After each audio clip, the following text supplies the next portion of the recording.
Halo guys, balik lagi nih sama kelompok 85. Masih pada inget kan sama kita-kita? Kalau nggak inget, kita kenalin diri lagi deh. Yang pertama, ada Christina Ayu Wulandari dari Teknik Elektro. Kedua, ada Eunika Angela Putra Tabarus dari Perencanaan Wilayah dan Kota. Ketiga, ada Naomi Maharani Ambarita dari Teknik Geofisika. Keempat, ada Muhammad Sofi Dijapakom dari Teknik Sipil. Kelima, ada Andro Singkit Kurniawan Jati dari Teknik Informatika. Keenam, ada Iwayan Eka Raditya dari Teknik Elektro. Ketujuh, ada Amirul Iksan dari Arsitektur. Kedelapan, ada Ahmad Rivaldo dari Teknik Lingkungan. 9, ada Nur Fadila Teknik Geologi. 10, ada Elma Winda Silalahi dari Matematika. Ke-11, ada Kevin Saputra dari Teknik Mesin. Ke-12, ada Sofia Revija dari Teknik Lingkungan. Ke-13, ada Sofia Marata Gultom dari Teknik Industri. 14, ada Meselena Farmasi.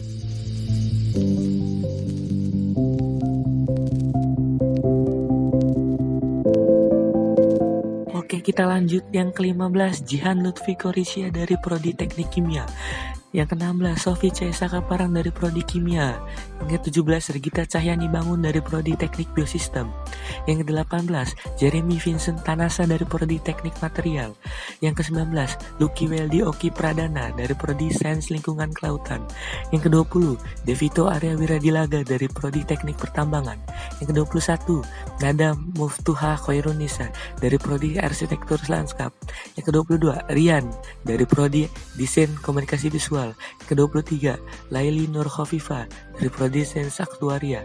Yang ke-24, Priscilia Rizky Amanda dari Teknik Biomedis. Yang ke-25, Rian Wirewida S dari Prodi Teknik Sipil. Yang ke-26, Hafizul Damar Laya dari Prodi Sains Data. Yang ke-27, Hari Sudarto dari Prodi PWK. Yang ke-28, Kevin K. Imamilia Putri dari Prodi Biologi. Oke, sekian.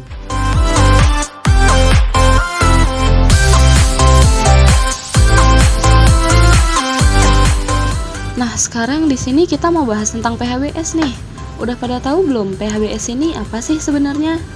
Jadi, PHBS itu tuh adalah pola hidup bersih dan sehat.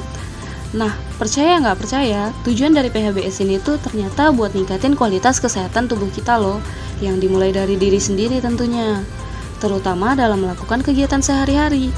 Manfaat lainnya itu tuh biar masyarakat juga sadar tentang pentingnya kesehatan di masa pandemi gini dan punya bekal pengetahuan yang banyak banget buat ngejalanin kegiatan dengan bersih dan sehat.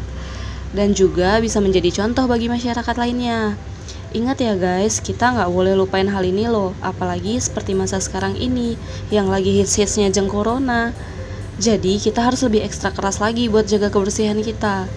Di sini gue dan teman-teman gue mau ngasih tahu juga nih, apa-apa aja sih kegiatan PHBS yang harus bisa kita lakuin selama pandemi gini.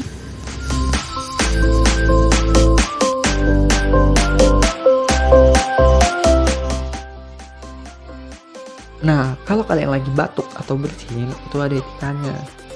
Ketika berada di tempat umum, kita harus mengikuti etika batuk atau bersin dengan cara tutup mulut menggunakan sikut bagian dalam atau tisu, bisa juga kain, agar tidak terjadi penularan penyakit yang disebabkan oleh batuk atau bersin.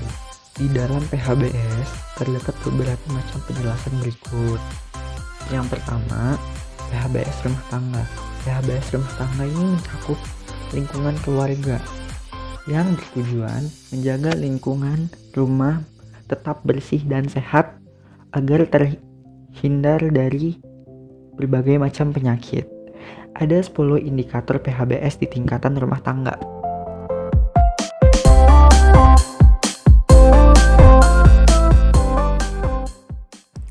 Hal pertama yang harus kita lakukan adalah selalu menggunakan masker saat berpergian keluar dan jangan sampai dilepas ya guys. Kak, terus kalau mau makan gimana? Kalau pas makan ya pasti harus dilepas dong. Tapi inget nih, jangan taruh masker kalian di dagu, di muka setengah kuping, ataupun di kepala ya. Lebih baik kalau kalian buka seluruhnya, terus lapisin sama tisu dan taruh di tas kalian. Kenapa harus gini? Agar masker yang kalian pakai tak terkontaminasi oleh virus dan bakteri.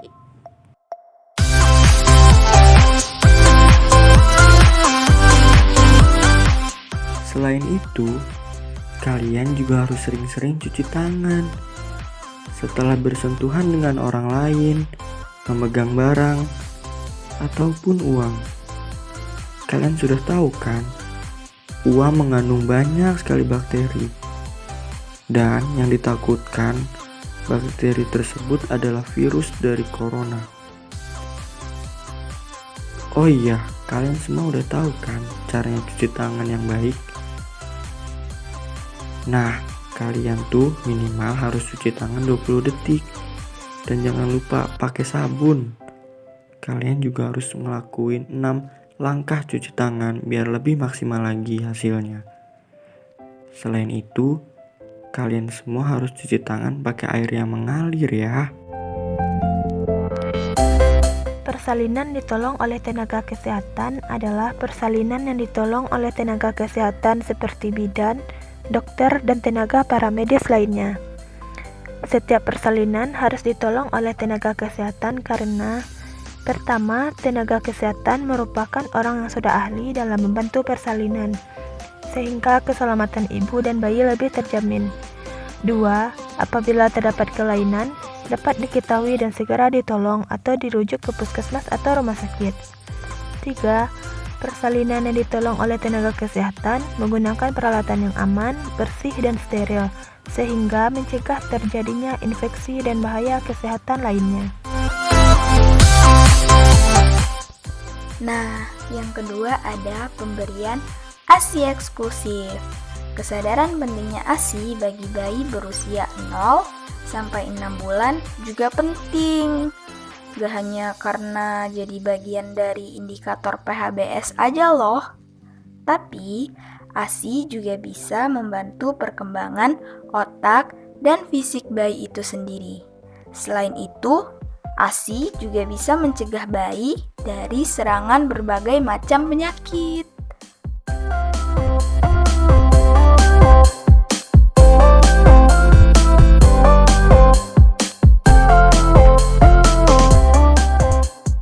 Tiga, menimbang bayi dan balita secara berkala.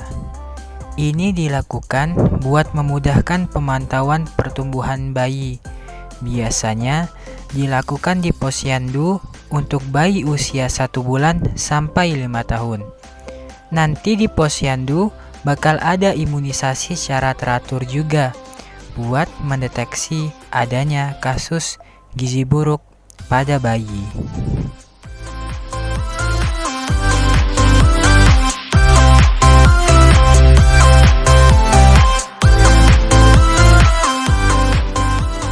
Keempat nih, cuci tangan dengan sabun dan air yang bersih. Kalian dan kita semua pasti paham kan, di masa pandemi ini anjuran cuci tangan tuh udah banyak banget diomongin orang-orang. Nah, karena cuci tangan tuh emang sepenting itu guys. Tangan kita ini adalah hal pertama yang bersentuhan langsung dengan media apa aja dan pasti banyak kumannya. Salah satunya cara yang paling ampuh buat ngilangin kuman ataupun virus adalah dengan cara kita cuci tangan dengan 7 langkah yang benar. Salah satunya yang penting pakai sabun dan air yang mengalir. Usahakan sabunnya sabun cair.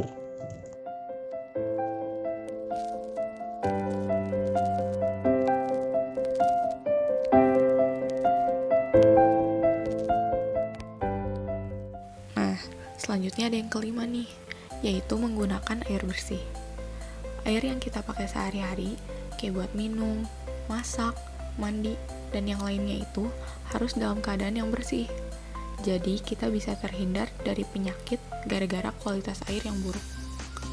Dengan kita menggunakan air bersih, itu berarti kita bisa terhindar dari penyakit kayak diare, kolera, disentri, tipes, cacingan, penyakit kulit, sampai keracunan. Makanya, wajib buat seluruh anggota keluarga buat menggunakan air bersih setiap hari dan menjaga kualitas airnya agar tetap bersih di lingkungannya.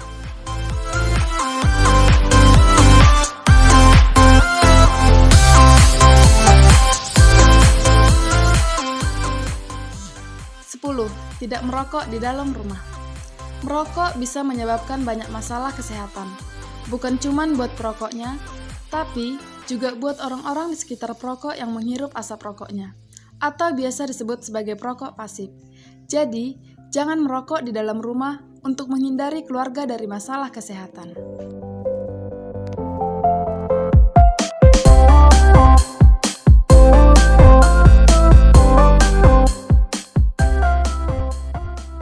Lalu, menggunakan jamban dengan sehat. Jamban juga salah satu tempat yang banyak kumannya nih guys, sehingga dapat menularkan bakteri dan virus penyebab penyakit loh. Teman-teman semua pasti nggak mau kan kena penyakit? Untuk itu, kita harus memenuhi syarat jamban yang sehat. Nah, diantaranya ialah tidak mengkontaminasi tempat penampungan air, tidak terjadi kontak antara manusia dengan tinja, hasil buangan tinja tidak menimbulkan bau, ruangan yang cukup pencahayaan,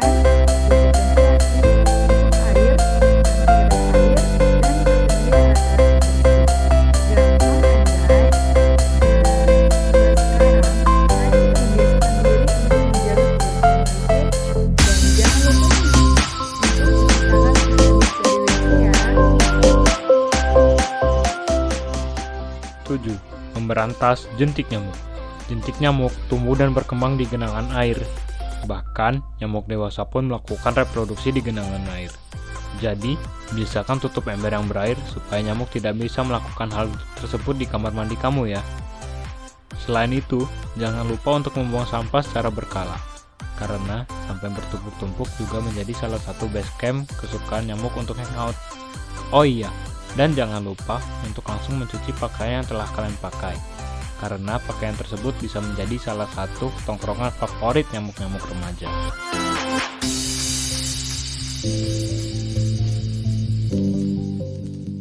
Yang ke-8 ialah mengkonsumsi buah dan sayur.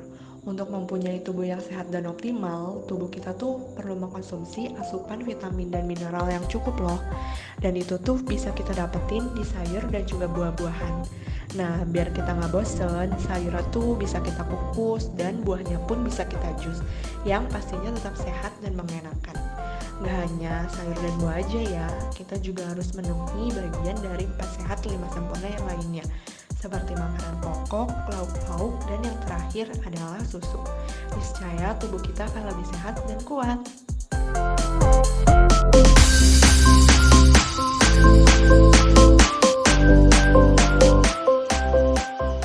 Lakukan aktivitas fisik setiap hari. Aktivitas fisik bisa kita lakukan sambil bersih rumah, seperti menyapu, mengepel, dan masih banyak lagi. Gak harus selalu olahraga yang berat juga, tapi olahraga juga bisa dilakukan di rumah, seperti naik turun tangga dengan teratur, ataupun senam aerobik, kayak ibu-ibu komplek gitu.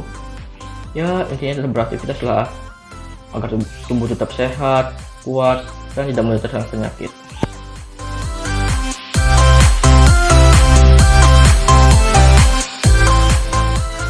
Yang kedua, ada juga PHBS di tempat kerja. Dengan adanya tempat kerja yang bersih dan pekerja yang sehat, jadinya produktivitas bakalan meningkat. Contoh kecilnya adalah ngebersihin alat tulis kantor. Kalau misalnya kamu adalah anak yang dermawan dan suka minjem-minjemin pulpen ke teman kamu juga harus hati-hati. Kita nggak tahu loh ada kuman apa aja yang nempel di alat tulis kita setelah kita meminjamkannya. Jadi, biasakan bawa hand sanitizer ataupun tisu basah buat ngebersihinnya ya.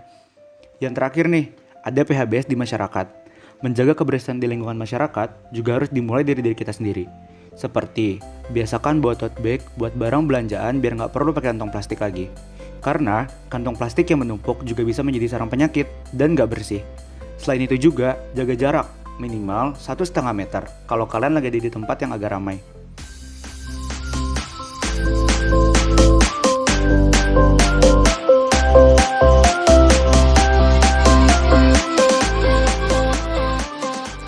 Selain PHBS, kita juga mau ngasih tahu nih tentang narkoba. Dengerin ya. Narkoba itu sendiri adalah singkatan dari narkotika, psikotropika, dan bahan adiktif. Sementara nafza adalah singkatan dari narkotika, alkohol, dan zat adiktif. Sebetulnya, baik narkotika atau nafza itu sama aja guys. Tapi kalau nafza ruang lingkupnya lebih luas. Menurut Undang-Undang Nomor 22 Tahun 1997 dan Nomor 35 Tahun 2009, narkotika adalah zat atau obat yang berasal dari tanaman atau bukan tanaman, baik sintetis maupun semi-sintetis yang dapat menyebabkan perubahan kesadaran, hilangnya rasa nyeri, dan menimbulkan ketergantungan. Nah, cara pemakaian narkoba itu ada 3 guys, yaitu diminum, dihirup, dan disuntikkan.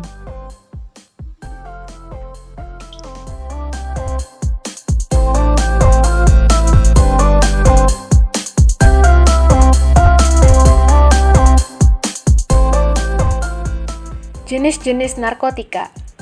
Berdasarkan fungsinya, narkotika dibagi menjadi 3 golongan. Golongan pertama, yaitu hanya untuk pengembangan iptek, tidak untuk terapi, dan berpotensi sangat tinggi untuk ketergantungan.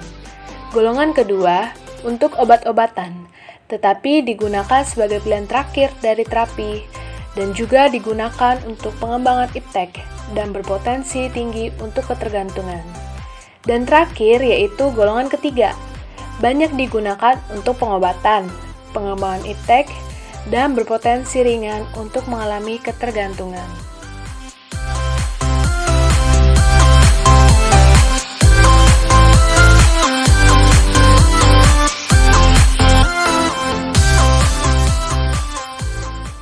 Untuk golongan psikotropika, berdasarkan Undang-Undang Nomor 5 Tahun 1997 dibagi jadi 4 golongan nih. Yang pertama, berdasarkan Undang-Undang Nomor 35 Tahun 2009 berupa LSD dan katinona yang termasuk golongan 1 narkotika. Golongan kedua juga masih berdasarkan Undang-Undang Nomor 35 Tahun 2009 berupa ekstasi dan sabu yang termasuk golongan 1 narkotika juga. Golongan ketiga ada amobarbital dan pentobarbital. Dan golongan terakhir, golongan keempat, terdapat alprazolam, diazepam, dan fenobarbital.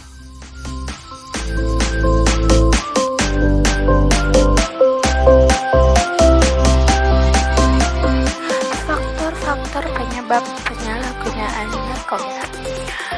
Yang pertama ada faktor pendorong, meliputi lemah, keluarga, gangguan perilaku, pemberontak, tidak berprestasi di sekolah, tidak diterima di kelompok, berteman dengan pemakai.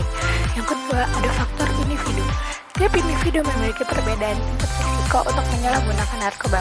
Faktor yang mempengaruhi individu terdiri dari faktor kepribadian dan faktor konstitusi.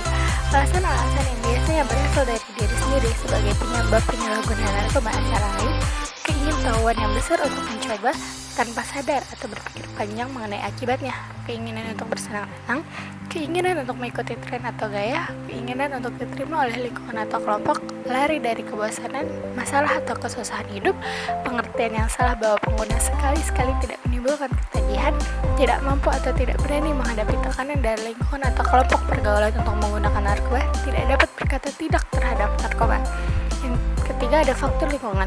Faktor lingkungan dibagi menjadi 3, ada lingkungan keluarga, lingkungan sekolah, dan lingkungan teman sebaya. Lingkungan keluarga meliputi hubungan ayah dan ibu yang retak, komunikasi yang kurang efektif antara orang tua dan anak, dan kurangnya rasa hormat antara anggota keluarga merupakan faktor yang ikut mendorong seseorang pada gangguan penggunaan zat. Lingkungan sekolah meliputi sekolah yang kurang disiplin, terletak dekat tempat hiburan, kurang memberi kesempatan pada siswa untuk mengembangkan diri secara kreatif dan positif, dan adanya murid pengguna narkoba merupakan faktor kontributif terjadinya penyalahgunaan narkoba. Lingkungan teman sebaya meliputi adanya kebutuhan akan pergaulan teman sebaya mendorong remaja untuk dapat diterima sepenuhnya dalam kelompoknya.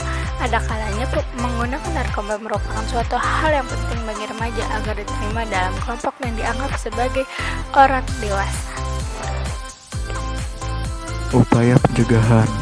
1. Peran remaja.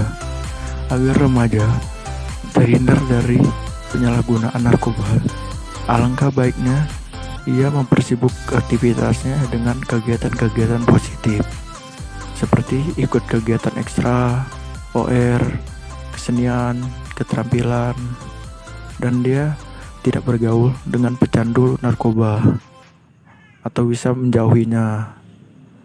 Dan tidak lupa, remaja itu sendiri harus memperkuat imannya dengan cara beribadah.